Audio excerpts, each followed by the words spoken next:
Sir, ace என்றதுக்கு என்ன அர்த்தம்? இந்த படத்தோட கதையை பத்தி நீங்க எதுவுமே சொல்லல. என்ன இந்த படத்து மூலமா என்ன சொல்றீங்க? நான் சொல்லணுமா?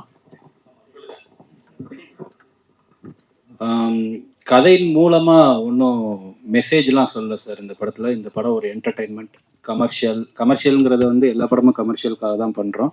பட் இது பியூர் என்டர்டைன்மெண்ட். ஸோ எனக்கு பேசிக்காக ஒரு கதையை சொல்கிறதுக்காக படம் எடுக்கல. நம்ம அந்த படத்தில் அந்த படம் எடுக்கிறதுக்காக ஒரு கதையை யூஸ் பண்ணிக்கிறோம். அப்படி தான் நான் படத்தை பார்க்குறேன்.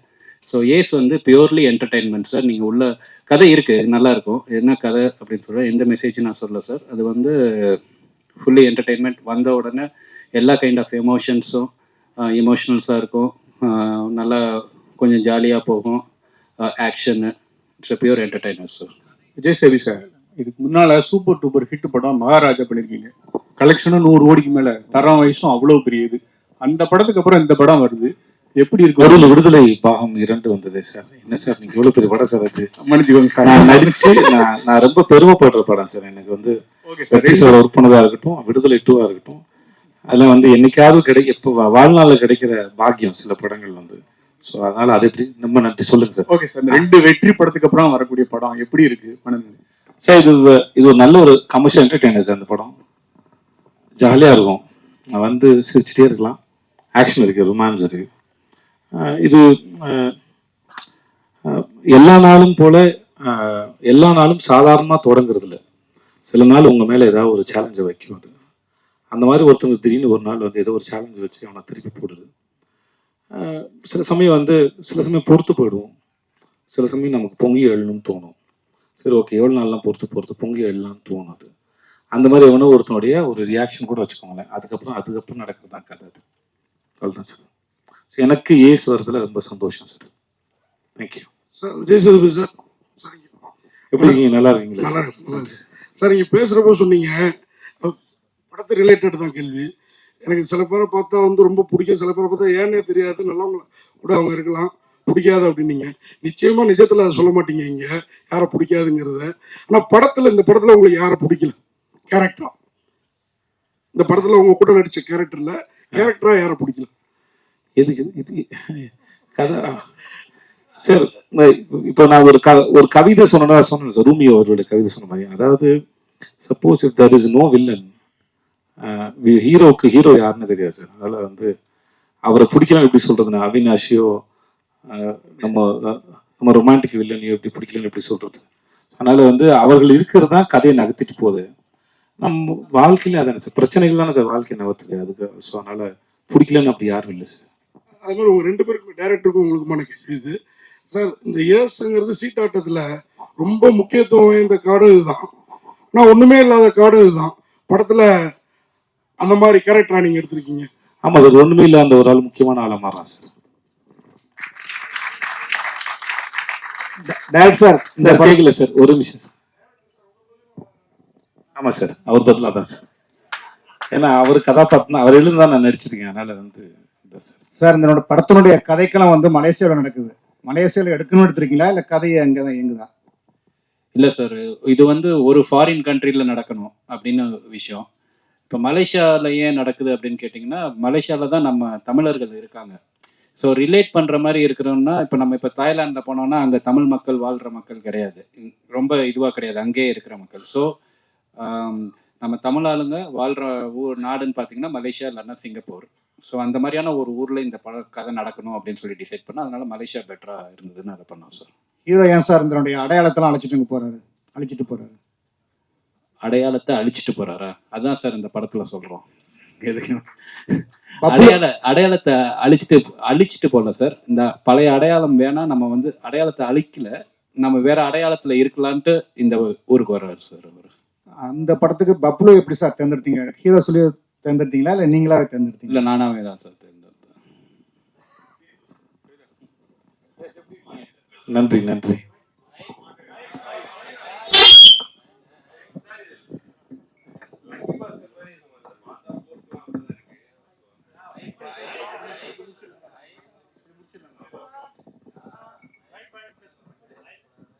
சேது வாழ்த்துக்கள், ரொம்ப சார், நல்லா நன்றி இருக்கு பார்க்கறதுக்கு. நன்றி சார், நன்றி சார். அண்ட் உங்களுடைய ஃபிட்னஸ் வந்து ரொம்ப இம்ப்ரூவ் ஆயிருக்கு. Thank அவர் you, வந்து சொல்லும் போதும் சொன்னாரு ரொம்ப டிசிப்ளின்டா வந்து ஒர்க் அவுட் பண்ணீங்கன்னு.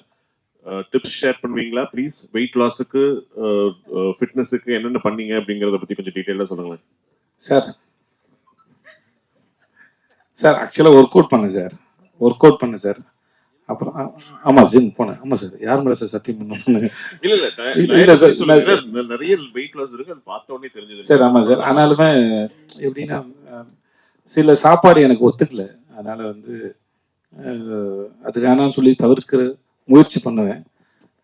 ஒரு 70% ஜெயிச்சிருவேன் முயற்சியில், 30% தோற்று போகும்போது சாப்பிட்டுருவான் சார். இவ்வளோ தான் சார், வேற ஒன்றும் இல்லை சார். என்ன டைம் பீரியட் ஆச்சு உங்களுக்கு இந்த வெயிட் லூஸ் பண்றதுக்கு? எத்தனை கிலோஸ் லூஸ் பண்ணிருக்கீங்க? ஏன்னா அதெல்லாம் செக் பண்ண மாட்டேன் சார். என்ன செக் பண்ண டிப்ரெஸ் பண்ணும் சார். அதனால அது சார், ஏன்னா பார்க்கறதுக்கு நமக்கு கேரி பண்ண முடியுதான்னு பார்க்கறதோட சரி சார். மற்றபடி நடுவில் திரும்பி இன்க்ரீஸ் ஆச்சு, குறைஞ்சது தெரியல, ஸ்டேபிளாலாம் எனக்கு இருந்ததில்லை. இப்போதான் வந்து சில விஷயம் ஏதோ புரியுது. அதாவது என்னன்னா நம்மளா தெரிஞ்சுக்கிறதுன்னு ஒன்று இருக்கு, பட் சயின்ஸ் என்ன சொல்லுதுன்னு இருக்கு. ஸோ சயின்ஸ் என்ன சொல்லுதுன்னு கேட்டு தெரிஞ்சுக்கிட்டு சில விஷயங்களை பண்ணுறேன், அவ்வளோதான். அதாவது சயின்ஸ் என்ன சொல்லுதுன்னா முதல்ல வந்து இதெல்லாம் தவிர்க்கலாம், பண்ணலாம் அப்படின்றது. அப்படி இல்லை, ஒரு உடம்பும் ஒரு தனி உடம்பு தான். அதனால அதுக்கு என்ன தேவையோ அதை தான் எடுத்துக்கணும் அப்படின்னு சொல்லும்போது அது கொஞ்சம் ட்ரை பண்ணி பார்க்குறேன் சார். வேறு ஒன்றும் இல்லை sir. Director sir, Sethupathi sir வந்து உங்களை பற்றி நீங்கள் செஞ்ச உதவிகளை மறக்காமல் ரொம்ப நினைவு கூர்ந்தாங்க. ஆனால் அந்த கான்செப்டில் எதுக்கு நீங்கள் வந்து சேதுபதி அந்த அளவுக்கு பற்றி அறிமுகப்படுத்தின விஷயங்களை ஏன் செஞ்சீங்க? அவங்க மேலே ஏன்னா அப்படி ஒரு ஈர்ப்பு ஏன் உங்களுக்கு ஏற்பட்டுச்சு? அந்த ஆடிஷனில் பார்த்ததா சார்? அது வந்து எந்த ஒன்றும் இல்லை சார். அப்போ வந்து நான் வந்து கோ டைரக்டராக ஒர்க் பண்ணிட்டு இருந்தேன் சார், அவர் சொன்ன மாதிரி. அப்போ வந்து ரொம்ப சின்ன வயசு. அப்போ ஆடிஷன் பண்ணையில் சார், அவர் ஆடிஷன் பண்ணையில் பியூர் டேலண்ட் மட்டும்தான் சார். அப்போது எந்த கேல்குலேஷனுமே கிடையாது சார். அப்போ பார்க்கையில் இவரை காஸ்ட் பண்ணால் நமக்கு ஏதாவது யூஸ்ஃபுல்லாக இருக்குமா, இப்போ அந்த மாதிரிலாம் எதுவுமே கிடையாது. பார்த்த உடனே ரொம்ப பியூரான ஒரு டேலண்ட். எப்படின்னா எந்த அளவுக்குன்னா அவங்க வர்றாங்க, வந்த உடனே இந்த மாதிரி நாங்கள் ரொம்ப அவசரமாக ஒரு இடத்துக்கு கிளம்பிட்டு இருந்தோம். அப்போ டைரக்டர் கூப்பிட்டாருன்னு சொல்லிட்டு அப்போ வந்து அவசரமாக போகணும். அப்போ வந்து அவர் வந்த உடனே சொன்னார், இந்த மாதிரி போய் இந்த கேரக்டர் அப்படின்னோடனே சரி நீங்களே எழுதி நடிங்க அப்படின்னு சொல்லிட்டு சொன்னோம். அவரே எழுதினார் உட்காந்து. எழுதிட்டு அப்போ எனக்கு நல்லா ஞாபகம் இருக்குது, வேகமாக கீழே ஓடி போய் ஒரு அந்த 2 ரூபா ஜெல்லு கிடைக்கும். அப்போது 12 ரூபாய், அது சரி 12 ரூபா ஜெல்லு இருக்கும். அது அந்த 12 ரூபா ஜெல்லு வாங்கிட்டு வந்து, எனக்கு தெரில விலை தெரில, அப்போது வாங்கிட்டு வந்து பாத்ரூமில் இருந்து அந்த இதில் போயிட்டு அங்கே ஒரு இதில் ஃபுல்லாக ஜெல்லெல்லாம் தடவி ஃபுல்லாக வலிச்சு சீவி அந்த கேரக்டரை வந்து நான் யதார்த்தமாக அப்படியே உள்ளே போய் பார்க்குறேன். அப்போ வந்து நடித்து பார்த்துக்கிட்டு இருக்காரு கண்ணாடியில், அந்த ஜெல்லெல்லாம் போட்டு. எனக்கு பயங்கர ரொம்ப ஆச்சரியமாக இருந்துச்சு. அது அந்த ஆர்வம் அது தெரில, அது ரொம்ப ஆச்சரியமாக இருந்துச்சு. இதை தாண்டி அந்த நடித்த விதம் வந்து அதை ஜஸ்டிஃபை பண்ணிச்சு. எல்லாரும் எஃபர்ட் போடுறாங்க, ஆனால் அந்த எஃபர்ட் ஃபுல்ஃபில் ஆகுமான்னு தெரியாது. ஸோ அந்த டேலண்ட் தான் நம்மளை இம்ப்ரெஸ் பண்ணுது. ஸோ ஒவ்வொரு தடவையும் வந்து நான் செட்டில் நீங்கள் நடிக்கையில் நினைக்கிறேன், அப்போ நடிக்கையில் வந்து ஃபர்ஸ்ட் டைம் ஆர்டிஸ்ட்டு எந்த இது யாரும் வந்து பண்ண தேவையில்லை. அப்போ யூனிட்டில் எல்லாரும் வந்துட்டு கை தட்டுறாங்க அந்த இடத்துல ஒரு சீன் நடிக்கையில். அப்போது அந்த டேலண்ட்டு தான் சார், வேறு ஒன்றுமே காரணம் கிடையாது. அந்த டேலண்ட்டுக்கான மரியாதை தான், வேறு ஒன்றுமே இல்லை சார். Mr. Vijay Sethupathi. சொல்லுங்க sir. Yeah. Love the trailer and it looks fantastic. I can't wait to watch the film. You've done a great job. Just wanted to check something besides the film. Did you guys explore Malaysia and how is it? And also, what are your other travel destinations? Do you get time with your busy schedule? Do you go to some countries when you take out time for your vacations? Mr. Vijay, yes. Malaysia ரொம்ப அழகான நாடுங்க, ரொம்ப அழகான நாடு. நாங்கள் ஈப்போன்னு ஒரு இடத்துல போய் இறங்கினோம். அந்த இது ரிட்டையர்மெண்ட் சிட்டி மாதிரி இருந்தது, ரொம்ப அமைதியாக இருந்தது. ஒரு நாள் வந்து என்னடா ஊரே இவ்வளோ அமைதியாக இருக்கு, இந்த ஹெட் மாஸ்டர் கிளாஸ்க்குள்ள வந்தாருங்க, அந்த மாதிரி அமைதியாக இருந்தது ஊரே. ஆனால் போக ரொம்ப பிடிக்க ஆரம்பிச்சு. அதுவும் அந்த ஊர் ஈப்போவும் சரி, டைப்பிங் போனோம் நாங்கள், அந்த ஊரும் சரி ரொம்ப பிடிக்க ஆரம்பிச்சிச்சு. அப்போ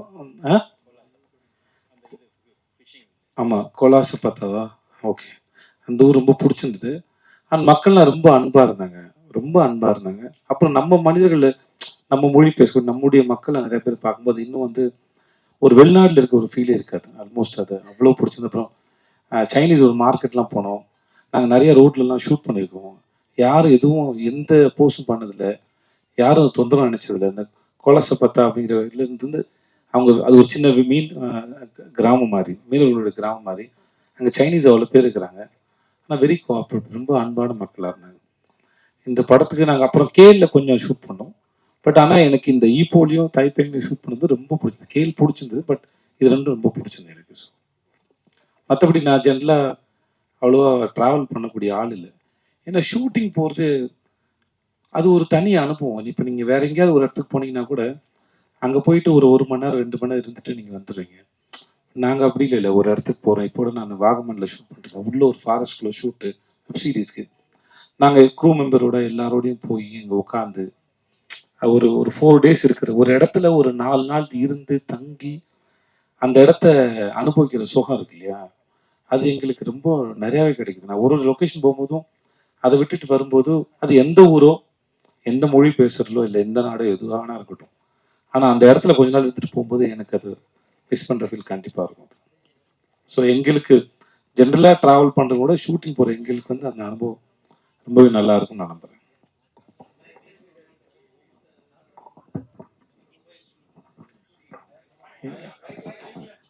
இல்லை சார், டூரிஸ்ட் ஸ்பாட் எங்கேயுமே ஷூட்டிங் பண்ணல சார்.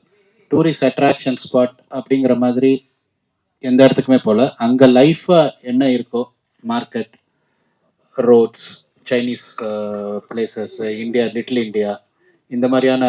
அப்புறம் முருகன் கோயிலும் ட்வின் டவரும் கண்டிப்பாக காட்டியே ஆகணும் சார், இல்லைன்னா மலேசியான்னு நம்ப மாட்டாங்க.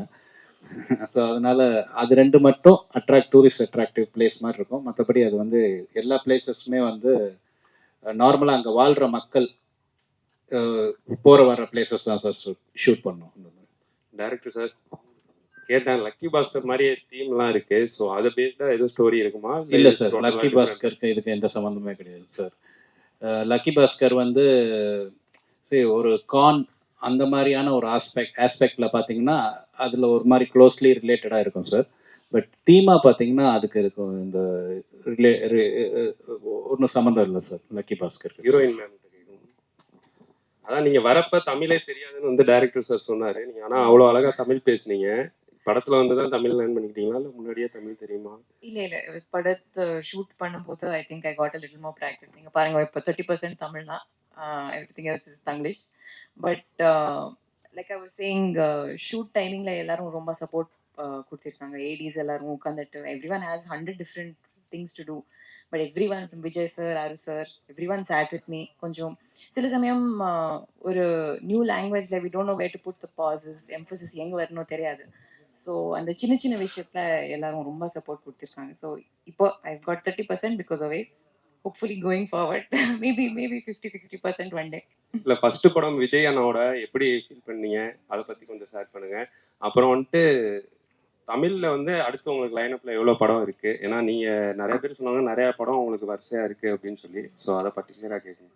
ஸோ உங்கள் முதல் question, working with Vijay sir was amazing.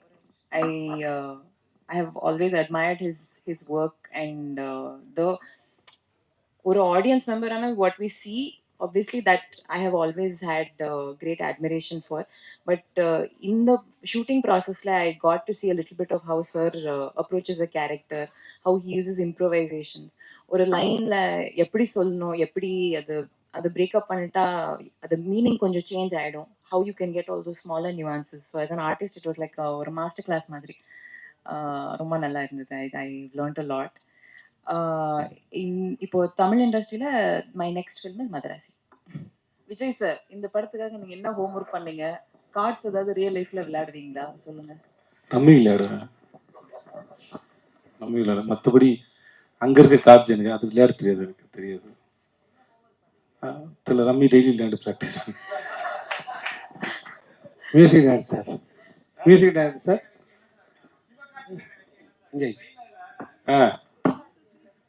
யார்? நாகராஜா? இந்த மாதிரிலாம் கேள்வி ஒன்றா மட்டும் தான்டா கேட்க முடியும். இல்லைடா, அது ஆக்சுவலாக அந்த சீனில் அது வச்சோடனே என்ன மாதிரி யாருக்கும் கேட்டோடனே அது யோகி பாபு சார் கொடுத்த கமெண்ட். அவரையும் சொன்னார், சிவாவையும் சொன்னார், இன்னொரு ஹீரோயின் சேர்த்து சொன்னார்.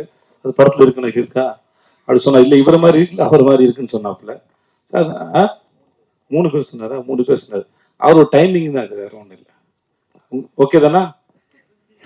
வேற ஏதாவது கேள்வி இருக்கா சார்? மியூசிக் டைரக்டர் வேற எதிர்பார்க்குறாரு அவரு. சார் ஒரு நிமிஷம் இருங்க ஐயா, நாகராஜ் கேள்வி கேட்டிருக்கான்.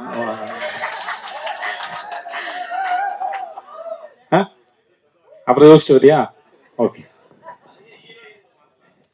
என்ன சார் கேள்வி இங்க ஒரு கேள்வி வந்துருச்சு சார். சார் ரொம்ப மைக் வச்சுட்டு இருக்கா சார். மியூசிக் டைரக்டர் சார், ஒரு படத்துல வந்து பாட்டுகள் எடுக்கும் போதும் ரீரெக்கார்டிங் அவங்களே தான் பண்ணுவாங்க. ஆனா இப்ப இளையராஜாலாம் பிஸியா இருக்கும்போது ஒரு தீபாவளியிலாம் 5 படம் 6 படம் இருக்கும்போது அவர் தான் பண்ணுவாங்க. நீங்க ஏன் ஆர்ஆருக்கு மட்டும் வெளியில? இல்லை சார், இன்னைக்கு ஃபார்மேட் மாறிடுச்சு. ஸோ டிஜிட்டலாக இருக்கும். ஸோ இப்போ கிளாஸ் ஒர்க் வரப்போ நம்மளோட டேட்ஸ் எல்லாமே சரியாக ரிலீஸ் ஆகணும்னா அதுக்கேற்ற மாதிரி ஒர்க் பண்ணணும். ஸோ என்னோட இதை வந்து அதை நம்ம சேர்ந்து ஒர்க் பண்ணி அதை முடிக்கணும். ஸோ இந்த மாதிரி ஒரு அர்ஜென்சியான டைமில் வந்து ஏதோ ஒன்று பண்ணணுமே, அந்த மாதிரி உடன்பாடு எனக்கு பர்சனலாக கிடையாது. ஸோ அவங்களும் வந்து நல்லா ஃபுல் இன்வால்மெண்ட்டோட தான் ஒர்க் பண்ணுவாங்க. ஸோ அதனால தான் இது பேக்ரவுண்ட் ஸ்கோர். எனக்கும் இன்னொரு ப்ராஜெக்ட் கமிட்டட் இருந்துச்சு. ஸோ அவர் அந்த டைம் லைன் வந்து செட் ஆகலை, வேறு எதுவும் இல்லை. விஜய் ப்ரோ. ப்ரோ பீட்சா படத்துக்கு அப்புறம் வரிசையாக 3, 4, 5, 6, 7 படங்களும் வருஷத்துக்கு பண்ணியிருக்கீங்க. போன வருஷம் 3 படம், இந்த வருஷம் இப்போதான் அக்கௌண்ட்டே ஆரம்பிக்குது. இப்படி வருஷத்துக்கு 3 படமாவது பண்ண வேணாமா? அதான் ப்ரோ, என்ன ப்ரோ பண்ணா ஏன் பண்ணுறேன்னு கேட்குறீங்க ப்ரோ? பண்ணா ஏன் பண்ணலன்னு கேட்குறீங்க ப்ரோ? நான் என்ன பண்ணிட்டேன் ப்ரோ சொல்லுங்க ப்ரோ. ப்ரோ இதுக்கு முன்னாடி யோசிச்சு பாருங்க ப்ரோ, லிஸ்ட்லாம் எழுதி போட்டு நீங்கள் தான் எல்லாரும் சாட்சி இல்லை, எல்லாரும் சாட்சி. அதனால வந்து அந்த பண்ணதுக்கு நான் காரணம் இல்லை, பண்ணாமல் போகிறதுக்கு நான் காரணம் இல்லை. ஏன்னா சில சமயம் சில படங்களை பண்ணியிருப்போம். இப்போ முன்னாடி சொன்ன பதில் தான் அது. என்னன்னா அந்த படங்கள் ரிலீஸ் வந்து நம்ம இப்போ இன்னைக்கு இந்த படம் ரிலீஸ் ஆகுதுன்னா இது நானாக ஃபிக்ஸ் பண்ணுறேன் இல்லை, என் ப்ரொடக்ஷன் கம்பெனி தான் ஃபிக்ஸ் பண்ணுறேன். ஸோ சில படங்களை வந்து அவங்க நல்ல நாள் பார்க்குறது இல்லை தள்ளி போடுறதுக்கு தான் அவங்களோட சாய்ஸ். அது அப்படி தேங்கி வரும்போது அது மொத்தமாக தெரிஞ்சிருக்கும், அப்படி தானே ஒழிய. மற்றபடி நான் வழக்கமாக என்னுடைய வேலைகளை செஞ்சுக்கிட்டு தான் இருக்கிறேன். ரிலீஸை வந்து ப்ரொடக்ஷன்ஸ் பிளான் பண்ணுறாங்க, அவ்வளோதான், வேறு ஒன்றும் இல்லை. Okay bro. விஜய் சேவி சார், நீங்க இந்த வர்ணம் படத்தை பத்தி பேசுனீங்க, அவர் ஹெல்ப் பண்ணாருன்னு. அது வந்து எப்பவுமோ வந்த படம், நடுவுல பக்கத்துக்கு காணும் சொன்னீங்க, நன்றி இதை பத்தி சொன்னீங்க. அதே மாதிரி நீங்க நிறைய பேருக்கு, தயாரிப்பாளருக்கு, நடிகர்களுக்கு, கேமராமேனுக்கு எல்லாம் நிறைய வாய்ப்பு கொடுத்துப்பீங்க. அவங்களாம் நன்றியோட இருப்பாங்களா? அவங்க அப்படி இல்லாம இருக்கும்போது உங்க மனநிலை எப்படி இருக்கும்? 2 நாள் முன்னாடி ஒரு இன்டர்வியூல எனக்கு கேள்வி கேட்டாங்க, மற்றவங்க நம்மளை யூஸ் பண்ணிக்கும்போது நீங்க என்ன நினைக்கிறீங்க கேட்டாங்க. சரியா தெரிஞ்சா நல்லா யூஸ் பண்ண முடியும் என்ன அப்படின்னு சொல்லியிருந்தாங்க. அதே போலதான் இது. மற்றபடி சார் இப்போ யாருக்காவது எதையாவது இப்போ இவர் எனக்கு ஒரு உதவி பண்ணாருன்னு வச்சுக்கோங்களேன், இவன் நாளைக்கு வந்துடுவான், இவன் வச்சு படம் போனா நினைச்சு பண்றது. அந்த நேரத்துல தன்னுடைய தொழிலுக்கு சரின்னு எதையோ அதை அவர் செஞ்சார ஒழிய இந்த இவனுக்கு வாய்ப்பு தரணுங்கிறதுக்கு அவர் அது பண்ணல. ஆனா அந்த பலனை அடைஞ்சவன் நான், என்கிட்ட நன்றி விசுவாசம் இருக்கு. நான் அதை திருப்பி செலுத்துவதற்கு காலம் எனக்கு ஒரு சந்தர்ப்பம் வழங்குது. அதுவும் நான் சும்மா ஓகே எது வேணா பண்ணலாம் ஆறுமுகத்தோடு பண்ணல. என் தொழிலுக்கு சரின்னு படுற இந்த கதை நல்லா இருக்கு, இது சரியா பண்ணுவான்னு நினைச்சு. ஸோ அந்த காலம் அந்த தொழிலுக்கான நியாயங்கிற தராசில் வச்சுதான் அது 2 பேரும் ஒருத்தருக்கு ஒருத்தர் பரிமாறிக்கிட்டோம் ஒழிய இது கிடையாது. ஸோ பட் ஆனா எனக்கு அன்னைக்கு தேதிக்கு அந்த வேலை எவ்வளவு பெரிய வேலை செஞ்சதுன்னு இருக்குல்ல இவர் செஞ்ச. ஏன்னா அது வந்து எப்படின்னா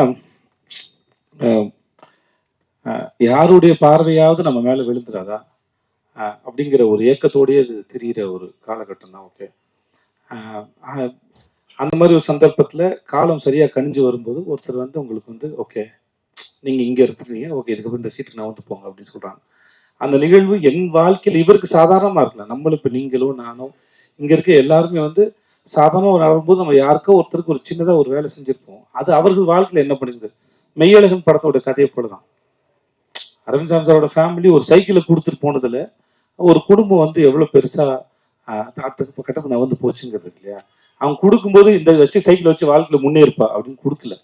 பட் அந்த சைக்கிளை வச்சுட்டு அந்த குடும்பம் எப்படி முன்னேறினாங்கிறது அவங்களுடைய தனிப்பட்ட உழைப்பு தான் காரணம். அதே போல தான் பெறுகிற உதவியோ இல்லை இந்த மாதிரி செயல்னால கிடைக்கிறத வச்சு நம்ம எப்படி வரோங்கிறது தான் இருக்குது. பட் இருந்தாலும் ஸ்டில் எனக்கு இன்னும் அது இருக்குது, அது உள்ளே இருக்குது. அது இன்னமும் என்னை வந்து அதான் சொன்னாங்க உயிர்ப்போடு இருக்க வைக்கிறது. ஸோ அதுக்கு என்றைக்குமே நன்றி கடன் பட்டிருக்குன்னு சொல்லுவேன். என்ன வேணால் நடக்கலாம், எனக்கு அவருக்கு சண்டைகள் வரலாம், மிஸ் அண்டர்ஸ்டாண்டிங் வரலாம். அது வேறொரு சம்பத்தினால் நிகழ்வது. நான் துபாயில் வேலை இருக்கும்போது என்னோட பாஸ் சொன்னார், உனக்கும் இன்னொருத்தருக்கு சண்டை வருதுன்னா அது 2 உடம்புக்கான சண்டை இல்லை, ஒரு விஷயத்தை பற்றின சண்டையை ஒழிய அது தனி மனுஷனுக்கானது இல்லை அப்படின்னு சொல்லுவோம். அது எனக்கு ரொம்ப முக்கியமான பாடமாக நான் நினைக்கிறேன். அந்த மாதிரி மிஸ் அண்டர்ஸ்டாண்டிங் வரலாம், சண்டை என்ன வரலாம், பட் ஆனால் அவரால் நான் பெற்ற பலன், என் வாழ்க்கையில் நடந்த மாற்றங்கள் வந்து யாரும் மாற்ற முடியாது. ஒருவேளை இதெல்லாம் கடவுள் தான் பிளான் பண்ணி செய்கிறாருன்னா அந்த கடவுள் எனக்கு பிளான் பண்ணி அனுப்பின ஒரு ஆளாக அவர் பார்க்குறேன். ஓகே, இந்த வேலையை இவர் செய்யுங்கன்னு சொல்கிறாங்க. ஸோ அப்படி தான் பார்க்குறேன் சார். நன்றி சார். உங்களுக்கு தான் கேள்வி. இது வரைக்கும் இல்லை உங்களுக்கு தான், நமக்கு தானே? இது ஆமாம். இது வரைக்கும் எந்த ப்ரெஸ் மீட்லையும் எப்பவுமே கண்ணாடி போட்டு நாங்கள் பார்க்கவே இல்லை உங்களை. இந்த ப்ரெஸ் மீட்டுக்கு வந்து இல்லை இந்த ப்ரெஸ் மீட்டுக்கு வரும்போது நீங்க எங்க பாக்குறீங்கன்னே தெரியல. கண்ணாடி பாருங்க, கண்ணு நல்லா. ஒருவேளை மிஸ்கினுக்கு போட்டியா வந்துட்டு கிளாஸ் போடுறதுக்கு ஆரம்பிச்சிருக்கீங்க. ஏன்னா அவரோட ட்ரெயின் படத்துக்கு மிஸ்கின் சாருக்கு போட்டியா போடுறதும் டேரக்டர் தான் சார். அவங்க கண்டிப்பா கண்ணாடி போட்டா மிஸ்கின் ஆக முடியாது சார். அதனால அவரோட வேலை செஞ்சிருக்கேன். மிஸ்கின் அவர்களுடைய மூளை எப்படி இயங்குன்னு எனக்கு நல்லா தெரியும் சார். எனக்கு வந்து இந்த நான் ஷோ பண்ணல சார், 8 மணி நேரம் 10 மணி நேரம் ஷோவில் நிற்கும் போது என் கண்ணு வந்து ட்ரை ஆயிடுச்சு சார். அப்புறம் வந்து அதனால இது என்ன சொல்லுவாங்க, ஐயோ ஹைட்ராப்ஸ், அது என்ன பேர் சொல்லுவாங்கடா, லூப்ரிகன்ஸ் தேவைன்னு சொல்லுவாங்க. அதனால அது போட வேண்டியதாக இருந்தது. இப்பயும் ப்ரெஸ்க்கு வரும்போது ரொம்ப நேரம் பட்டனால சீக்கிரம் ட்ரை ஆயிடுது. அதனால தான் சார், வேற மற்றபடி என் கண்ணு நல்லாவே இருக்கு சார். நல்லா இருக்கு சார். மிஸ்கின் சாருக்கு போட்டியா எப்போ சார் டைரக்டர் ஆக போறீங்க? எந்த வருஷம் சார்? நான் போட்டி போடுறதா ஏன் சார் மிஸ்கின் சாரோட போட்டி போடணும் நீங்க சொல்லுங்க சார். எனக்கு தான் தெரியுமா, அந்த மனுஷன் வீட்டுக்கு போங்க சார். அவர் புத்தகத்து மேலே தூங்குறாருல, படுக்கையில் படுத்து தூங்குறான்னு தெரியுது. அவ்வளோ படிக்கிற ஒரு ஆள். நீங்கள் அவர்கிட்ட போய் எந்த விஷயம் வேணா கேளுங்க, யாரும் வேணா கேளுங்க. ரொம்ப ஆத்மார்த்தமாக சொல்லி கொடுக்குற ஒரு மனுஷன், மறைக்க தெரியாது அவருக்கு. ஸோ எனக்கு அவரோட சிந்தனையும் சரி, ரொம்ப சின்சியராக, ரொம்ப ஆழமாக, ரொம்ப நேர்மையாக படம் பண்ணக்கூடிய மனுஷன். நான் இதுக்கு அவரோட போட்டி போடுவேன். ரசிகனாக இருந்துட்டு போயிடுறானே, அவருக்கு ஒரு சகோதரனாக இருக்கேன், தம்பியாக இருக்கிறேன், என்னை கண்ணம்மான்னு செல்லமாக கூப்பிடுவாப்புல. ஸோ அப்படியே இருந்துட்டு போகிறேன். நான் இதுக்கு அவரோட போட்டி போடுவேன். நாளைக்கு நான் படம் பண்ணாலும் அவர் என்னை வந்து ரசித்து கண்ணம்மான்னு என்னை முதல்ல பார்த்து கொண்டாடக்கூடிய மனுஷன்.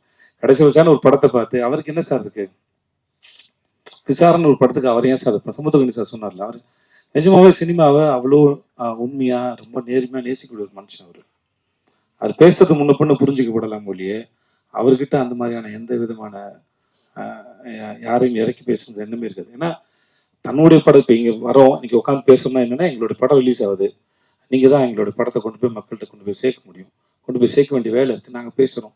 சம்மந்தமில்லாத வேற ஒருத்தர் படத்தை இங்கேருந்து போய் மணிகண்டன் போய் பார்த்து உட்காந்து சந்திச்சு அதை பேசி படம் பார்த்து ஒரு வீடியோ எடுத்து போட வேண்டிய அவசியம் அவருக்கு என்ன இருக்க போகுது?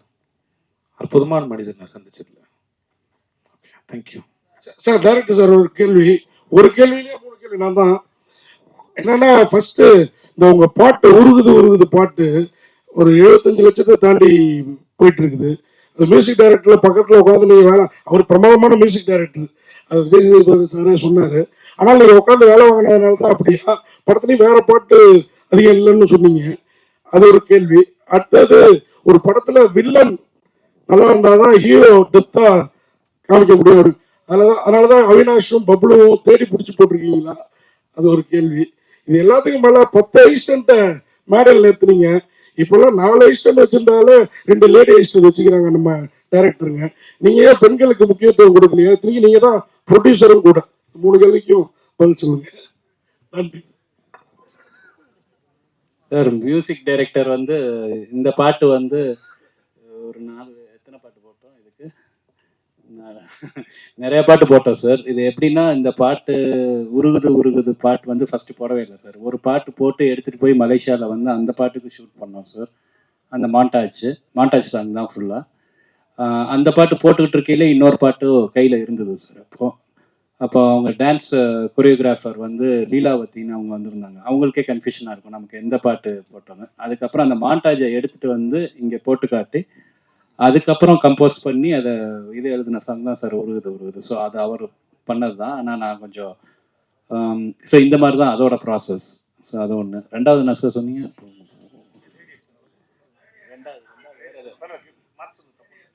இல்லை சார், யாரும் இல்லை சார், ஓடிட்டாங்க.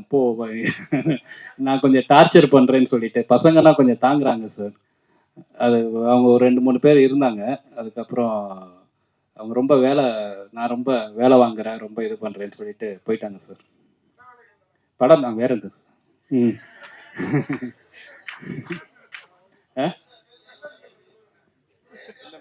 வில்லன்.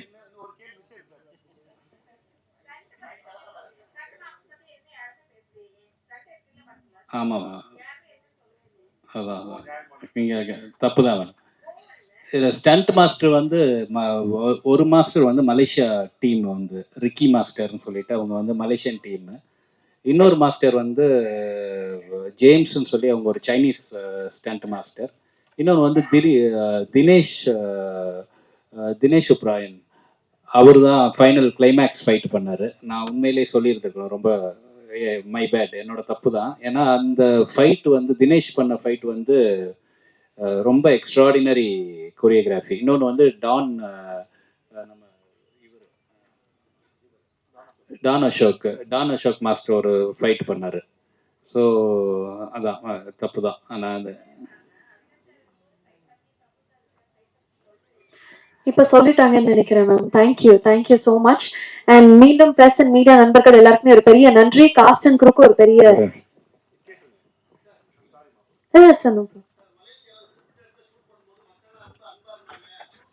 எல்லா இடத்துலையும் சார், எல்லா இடத்துலையும் சார். இல்லை சார், நான் அங்கேயும் இல்லைன்னு சொன்னேன், எங்கேயுமே இல்லை சார். இல்லை சார், ஓகே, எங்கேயுமே சார். எப்பயுமே பொதுமக்கள் வந்து சார் அவங்களுக்கு மூல தேவையில்லை சார், வந்து நம்மளோட ஃபோட்டோ எடுத்து நம்மளை சந்திக்கணும். நம்மளை சந்திக்க வருது பேரன்பு தானே சார், அதை ரிசீவ் பண்ணுறதுல ஒன்றும் இல்லை சார். அதனால் எப்பயுமே அது சந்தோஷம் தான் சார்.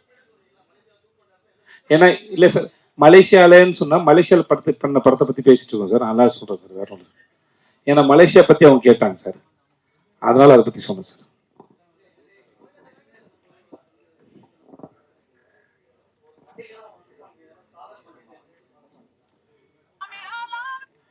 சார் நான் தப்பாக எடுத்துக்காதீங்க சார்.